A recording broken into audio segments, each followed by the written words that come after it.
Hello, my friends. In this video, we'll take a look at the DNA results, the genetics of 5 ethnic Russians from this region right here, Konosha region of Arkhangelskaya Oblast. Arkhangelskaya Oblast is the northernmost part of European Russia. So, if you look at the regions of European Russia, south of Arkhangelskaya Oblast would be Vologda, Leningradskaya Oblast, Novgorodskaya Oblast, Tverskaya Oblast, Tver is here, Yaroslavskaya область, Kostромskaya область, Ivanovskaya, Vladimirovskaya, Moskovskaya область. So these are all Central Russian regions. Volогодskaya область is not necessarily Central Russian. It's more, I would say, it's intermediate between Northern and Central Russia. But Arkhangelskaya область is firmly in the Russian north. There is no arguing that people from these regions are Northern Russians. And the 5 people we are going to examine today, they are all from Konosha district, from the very south of Arkhangelskaya Oblast. So these people are Northern Russians. Although they are close, relative to somebody from, say, Lysychansk, right? They are closer to Central Russia than people from Lysychansk or Pinega. Nonetheless, they are still Northern Russians. Now, let me tell you a little about the history of this region, the ethnic history of Russians from Konosha district, right? So, in the Iron Age, before the Slavs arrived in this location, it was inhabited by Uralic people called the Chud. The Chud, Zavolozhskaya is the exact term for these people. Zavolozhskaya means beyond Vologda, essentially. That's how the Slavic people referred to these Uralics who lived here beyond Vologda. Chud Zavolozhskaya.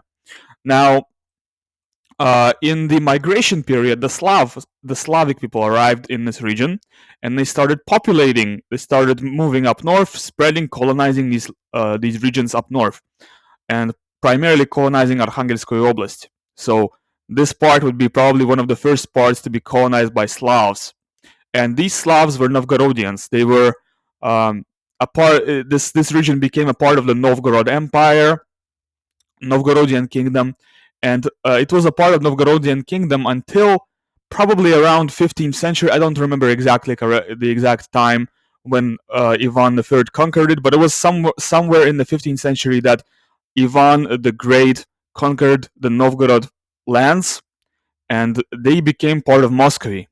So even though these lands became part of Muscovy, there was no population shift. There was no migration from Moscow over here or Ivanovo or any of these central Russian regions to the north. No, there was no migrations to the north at all. These people that remained the same Novgorodians, the same mixture of Novgorodian Slavs with the Chud people remained living in this region.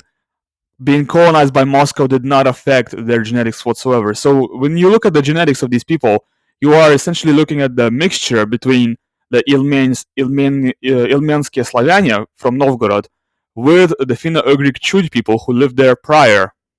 Here's what these samples resemble with G25. As you can see, they are still around half Slavic in ancestry, which is consistent with the south of northern Russia. Let's start with our first sample. He is a male carrying the Uralic Y lineage N1A1. He has light green eyes, light brown hair, white skin, curly hair, and a Greek nose shape. He is predicted to have intermediate rate of dopamine reuptake, intermediate due to receptor availability, high odds of autism, intermediate empathy levels, intermediate odds of obesity, and he's predicted to carry blood type O. He had high odds of AMD, rheumatoid arthritis, atrial fibrillation, allergies, and testicular cancer. He carried rare risk variants for leprosy. Let's move on to our second sample, who is also a male. He carries the Slavic Y lineage R1AZ645. He has blue eyes, dark blonde hair, white skin, wavy hair, and a Greek nose shape. He is predicted to be a warrior, to have less D2 receptor sites, to have average odds of autism, average levels of empathy, average odds of obesity, and to have blood type A. He had high odds of epilepsy, myopia, corneal astigmatism, glioma, thyroid cancer, and testicular cancer. He carried rare risk variants for Riefenstein's. Let's move on to our next sample, who is a female. She's predicted to have brown eyes, dark brown hair, olive skin tone, straight hair, and a Greek nose shape. She was a warrior, had less D2 receptor sites, high odds of autism, higher levels of empathy, average odds of obesity, and blood type A. She had high odds for AMD, epilepsy, allergies, and atrial fibrillation. She carried the rare risk variants for systemic sclerosis and leprosy.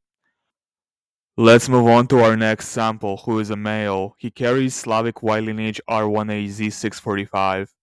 He has blue eyes, dark blonde hair, white skin, curly hair, and a snub nose shape. He has intermediate rate of dopamine reuptake, intermediate due to receptor availability, high odds of autism, lower empathy levels, average odds of obesity, and blood type O. He had high odds for hemoglobin E disease, corneal astigmatism, baldness, atrial fibrillation, glioma, thyroid cancer, polycythemia vera, and testicular cancer. He carried rare risk variants for spina bifida. Finally, let's move on to our last sample, who is a male and carries the Uralic Y lineage N1A1. He has light hazel eyes, dark blonde hair, olive skin tone, wavy hair, and a Greek nose shape. He is a warrior, has intermediate due to receptor availability, high odds of autism, average levels of empathy, average odds of obesity, and blood type O. He had high odds for AMD, rheumatoid arthritis, myopia, deep vein thrombosis, schizophrenia, type 1 diabetes, allergies, and Alzheimer's. He carried no rare risk variants. You can purchase the raw DNA files as well as my trait predictor from links in the description of this video. Make sure you leave a like and share the video if you enjoyed it. I also want to mention the services, the DNA services that I currently offer. The links for those will be in the description as well. So I currently offer QP admixture modeling for $10, very cheap. I'm offering FST modeling for $5, also very cheap. And I'm also offering my own ethnicity calculator coordinates AD16 for only $6. So you can purchase all of these three items together, and that's going to cost $21. Very cheap. So make sure you check out the description once again.